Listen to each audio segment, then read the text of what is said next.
வணக்கம் friends, welcome to RVS Tech. இன்றைக்கி நம்ம வந்து சியில் நெஸ்டட் இஃப் ஸ்டேட்மெண்ட்டை பற்றி தான் பார்க்க போகிறோம்.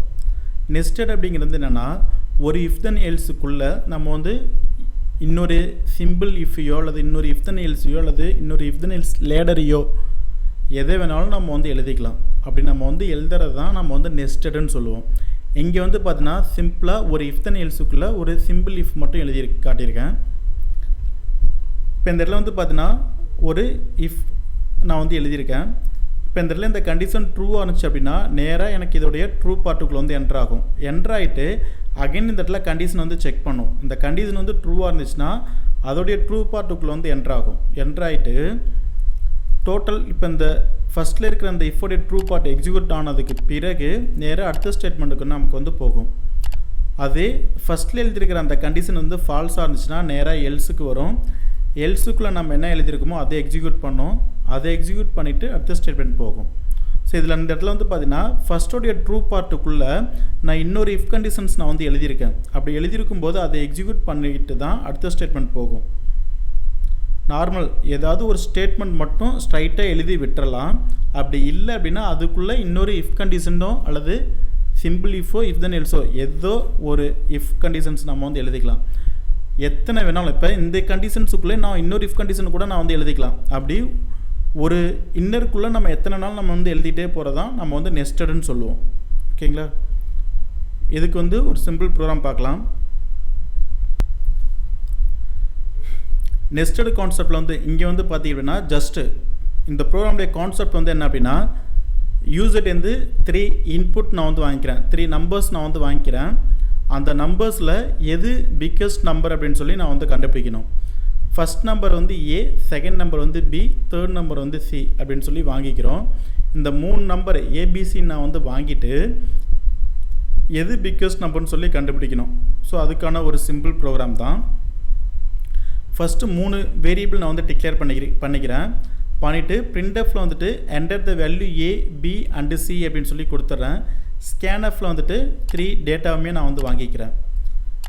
3 டேட்டாஸ் நான் வந்து வாங்கிட்டு ஃபஸ்ட்டு இஃப் கண்டிஷனில் வந்து ஏ கிரேட்டர் தென் பியா அப்படின்னு சொல்லி நான் வந்து செக் பண்ணுறேன். ஏ வந்து பியோட பெருசாக இருந்துச்சு அப்படின்னா நான் வந்து ஏ இஸ் பிக்குன்னு சொல்ல முடியாது.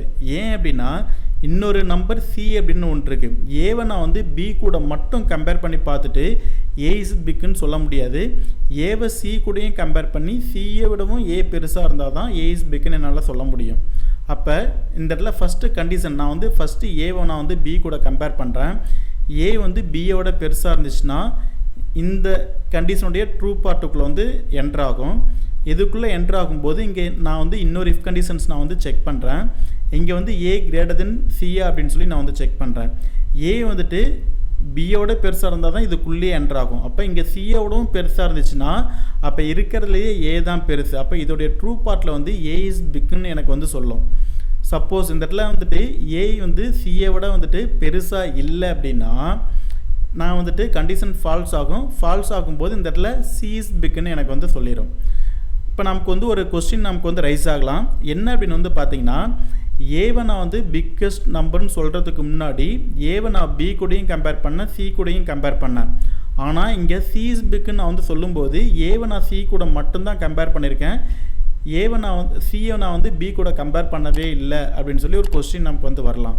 அது எப்படி இந்த இடத்துல நான் வந்து சி இஸ் பிக்குன்னு நான் வந்து பிரிண்ட் பண்ணினேன் அப்படின்னு வந்து பார்த்தீங்கன்னா, ஏவை விட பியை விட ஏ வந்து பெரிய நம்பராக இருக்கும்போது அந்த ஏவை விட சி பெரிய நம்பராக இருந்துச்சு அப்படின்னா சி கண்டிப்பாக பியை விட பெரிய நம்பராக தான் இருக்கும் அப்படிங்கிற அந்த கான்செப்டில் ஸ்ட்ரைட்டாக இந்த இடத்துல சி இஸ் பிக்குன்னு நான் வந்து எடுத்துக்கலாம். சப்போஸ் ஏ வந்து பியை விட பெரிய நம்பராக இல்லை அப்படின்னா நேராக நமக்கு வந்து எல்ஸுக்கு வரும். எல்ஸில் வந்துட்டு அகைன் நான் வந்துட்டு பி இஸ் பிக்குன்னு சொல்ல முடியாது. பியை நான் வந்து சி கூடயும் கம்பேர் பண்ணணும். இந்த இடத்துல ஃபஸ்ட் டைம் வந்து கண்டிஷன் ஃபால்ஸ் ஆகும்போது ஏவோட பி தான் பெருசாக இருக்கும். அடுத்தது நேராக எல்ஸுக்கு வந்துடும். பி அப்படிங்கிறது சியை விடவும் பெருசாக இருந்துச்சு அப்படின்னா சி இஸ் பிக்குன்னு நான் சொல்லி பிரிண்ட் பண்ணிடுவேன். சப்போஸ் பி அப்படிங்கிறது சியை விட பெருசாக இல்லை அப்படின்னா நான் நேராக வந்துட்டு சி இஸ் பிக்குன்னு சொல்லுவேன். ஸோ அப்போ இங்கே வந்து பார்த்தீங்கன்னா இதுலேருந்து இது வரைக்கும் ஒரு இஃப் தென் எல்ஸு. இந்த இஃப் தென் எல்ஸோடைய ட்ரூ பார்ட்டுக்குள்ளே இன்னொரு இஃப் தென் எல்ஸ் நான் வந்து எழுதியிருப்பேன். ஃபால்ஸில் இன்னொரு இஃப் தென் எல்ஸ் நம்ம வந்து எழுதியிருப்பேன். இப்போ இதோடைய ட்ரூ பார்ட்டுக்குள்ளே நான் இன்னொரு இஃப் தென் எல்ஸ் வேணாலும் எழுதிக்கலாம் தேவைப்பட்டுச்சுன்னா. ஸோ இது போல் ஒரு இஃப் தென் எல்ஸுக்குள்ளே நான் எத்தனை இஃப் தென் எல்ஸ் வேணாலும் நான் வந்து எழுதிட்டு போயிட்டே இருக்கலாம்.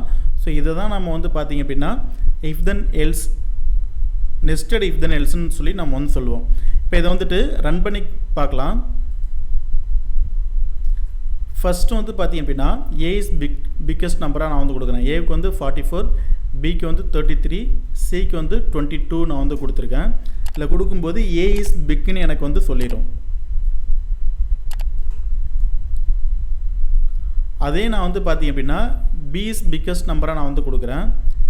ஏ வந்துட்டு 44, பி வந்துட்டு 55, சி வந்து 22 நான் அப்படி நான் வந்து கொடுத்தேன் அப்படின்னா பி இஸ் பிக்னு எனக்கு வந்து சொல்லும். ஸோ அடுத்து வந்துட்டு சி இஸ் பிக்கஸ்ட் நம்பராக நான் வந்து கொடுக்குறேன். ஏ வந்துட்டு 11, பி வந்துட்டு 22, சி வந்து 33 கொடுத்தோம் அப்படின்னா சி இஸ் பிக்னு எனக்கு வந்து சொல்லிடும். இந்த ப்ரோக்ராமில் என்ன டிஸ்அட்வான்டேஜஸ் அப்படின்னு வந்து பார்த்தீங்கன்னா நமக்கு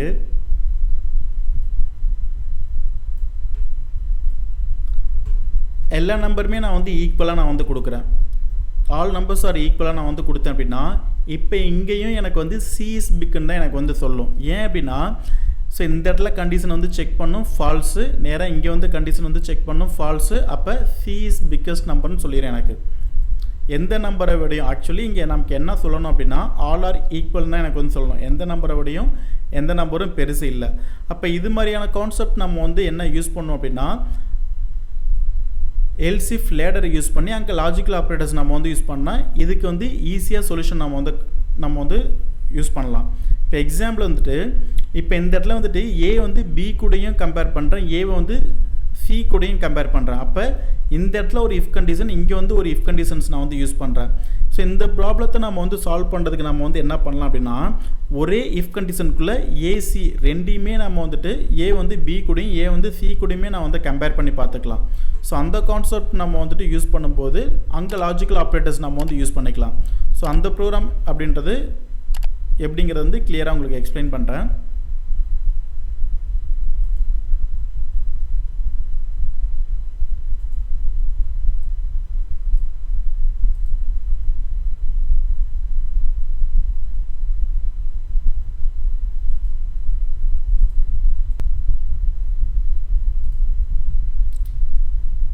ஸோ இந்த ப்ரோக்ராம் வந்து பார்த்திங்க அப்படின்னா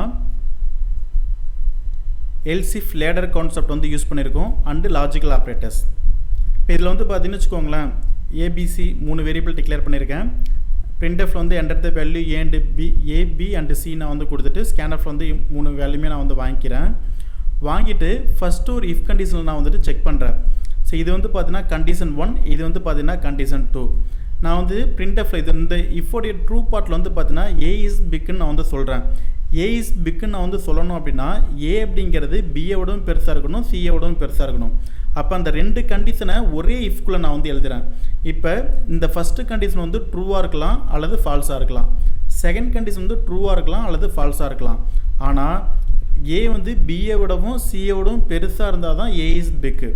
அப்போ ரெண்டுமே ட்ரூவாக இருந்தால் தான் ஏ இஸ் பிக்கு. அப்போ ரெண்டுமே ட்ரூவாக இருக்கா இல்லையா அப்படின்னு சொல்லி நான் வந்து எடுத்துக்கணும் அப்படின்னா அந்த இடத்துல தான் லாஜிக்கல் அண்ட் ஆப்ரேட்டர் நான் வந்து யூஸ் பண்ணுறேன். இப்போ ஏ அப்படிங்கிறது பிஏ விடவும் ஏ அப்படிங்கிறது சிஏ விடவும் பெருசாக இருந்துச்சு அப்படின்னா நமக்கு வந்து 2 கண்டிஷனுமே ட்ரூ ஆகும். 2 கண்டிஷனுமே ட்ரூவாக இருக்கும்போது டோட்டல் இஃப் கண்டிஷன் நான் வந்து ட்ரூன்னு எடுத்துக்கணும் அப்படின்னா அப்போ அந்த இடத்துல லாஜிக்கல் அண்ட் ஆப்ரேட்டர்ஸ் நான் வந்து யூஸ் பண்ணுறேன். அப்போ ஆட்டோமேட்டிக்காக எனக்கு வந்து ஏ இஸ் பிக்குன்னு சொல்லிடும். அதுக்கு அடுத்தது சப்போஸ் இதில் 2ல் ஏதாவது ஒன்று ஃபால்ஸ்னாலே நேராக எனக்கு வந்து எல்ஸுக்கு வரும். எல்ஸு இன்னொரு இஃப் கண்டிஷன் நான் வந்து செக் பண்ணுறேன். பி வந்து ஏவை விடவும் பெருசா அப்படின்னு சொல்லி செக் பண்ணுறேன், சிஏ விடவும் பெருசான்னு சொல்லி நான் வந்து செக் பண்ணுறேன்.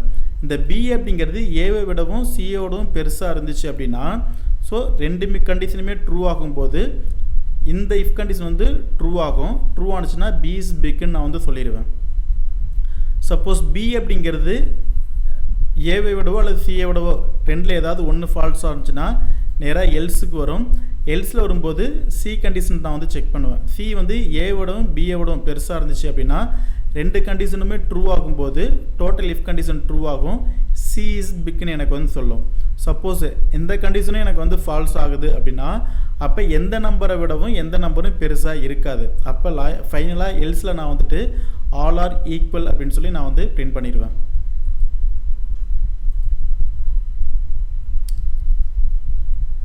இதில் வந்து ரன் பண்ணுறேன். ஃபஸ்ட்டு வந்து பார்த்திங்க அப்படின்னா ஏ வந்துட்டு 11 கொடுத்துருக்கேன், பி வந்து 3, சி வந்து 5 நான் வந்து கொடுத்துருக்கேன். இப்போ இந்த கண்டிஷனில் வந்து பார்த்திங்க அப்படின்னா ஏ வந்து 11, பி வந்து பார்த்திங்க அப்படின்னா 3, இந்த கண்டிஷன் வந்து ட்ரூ. அடுத்தது ஏ வந்து 11, சி வந்துட்டு 5, அப்போ இந்த கண்டிஷனும் வந்து ட்ரூ. அப்போ டோட்டல் இந்த இஃப் கண்டிஷனாக வந்துட்டு ட்ரூன்னு எடுத்துக்கும். ஏன் அப்படின்னா இதுவும் ட்ரூ இதுவும் ட்ரூ. இப்போ இடையில நான் வந்து பார்த்தீங்கன்னா லாஜிக்கல் அண்டு நான் வந்து கொடுத்துருக்கிறதுனால டோட்டல் இஃப் கண்டிஷன் வந்து ட்ரூன்னு எடுத்துக்கிட்டு ஏ இஸ் பிக்னு எனக்கு வந்து சொல்லிடும். சப்போஸ் இந்த இடத்துல ஏ வந்துட்டு 2வும் பி வந்து 11ஆகவும் சி வந்து 5 நான் வந்து கொடுக்குறேன். இப்படி நான் வந்து கொடுத்தேன் அப்படின்னா இந்த இடத்துல பி வந்து பார்த்தீங்கன்னா 11, ஏ வந்துட்டு 2, கண்டிஷன் வந்து ட்ரூ. இங்கே வந்து பார்த்தீங்க அப்படின்னா கண்டிஷன் வந்து ஃபால்ஸ் ஆயிரும். ஃபால்ஸுங்கும் போது நேராக எல்ஸுக்கு வந்துடும். இங்கே வந்து பார்த்தீங்கன்னா பி வந்து ட்ரூ ஆகும், இங்கேயும் வந்து ட்ரூ ஆகும். அப்போ டோட்டல் இஃப் கண்டிஷன் நமக்கு வந்துட்டு ட்ரூ ஆகும்போது பி இஸ் பிக்னு எனக்கு வந்து சொல்லிடும். இதுக்கு 1 கொடுத்துட்டு இதில் வந்துட்டு 8 நான் வந்து கொடுக்குறேன். அப்போ ஃபஸ்ட்டு இந்த 2 கண்டிஷனுமே எனக்கு வந்து ஃபால்ஸ் ஆகும். இந்த இடத்துல சி கிரேட்டர் தென் ஏ அப்படிங்கிறது ட்ரூ ஆகும், சி கிரேட்டர் தென் பி அப்படிங்கிறது ட்ரூ ஆகும், சி இஸ் பிக்னு எனக்கு வந்து சொல்லிடும். சப்போஸ் எல்லா நம்பருமே நான் வந்து ஈக்குவலாக நான் வந்து கொடுத்தேன் அப்படின்னா இந்த கண்டிஷனும் சாட்டிஸ்ஃபைட் ஆகாது, ஃபால்ஸ் ஆகும். எந்த நம்பரை விட எந்த நம்பரும் பெருசாக இருக்காது. இந்த கண்டிஷனும் ஃபால்ஸ் ஆயிரும், எந்த கண்டிஷனும் ஃபால்ஸ் ஆகிடும். இங்கே வந்து ஆல் ஆர் ஈக்குவல் அப்படின்னு சொல்லி எனக்கு வந்து பிரிண்ட் பண்ணும்.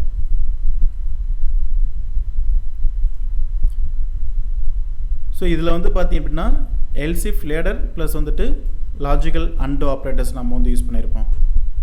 தேங்க்யூ ஃப்ரெண்ட்ஸ், தேங்க்யூ ஃபார் வாட்சிங்.